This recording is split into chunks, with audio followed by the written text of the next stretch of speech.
আসসালামু আলাইকুম। আপনারা দেখতে পাচ্ছেন আমার ছোট্ট খামারে কতগুলো হাঁসের বাচ্চা রয়েছে। এই হাঁসের বাচ্চাগুলোর বয়স হইতেছে প্রায় 2 মাস। তো এইগুলাকে আমরা এতদিন বন্দি অবস্থায় পালন করেছি। তো আজকে আমরা একটু বাইরে ছাড়বো।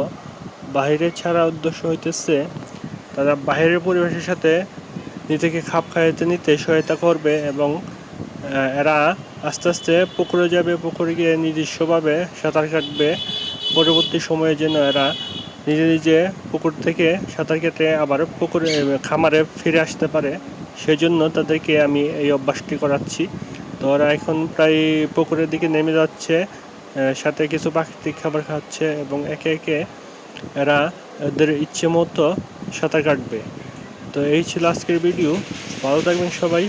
আমার চ্যানেলটি সাবস্ক্রাইব করে দিবেন এবং সবসময় পাশে থাকবেন। ধন্যবাদ সবাইকে।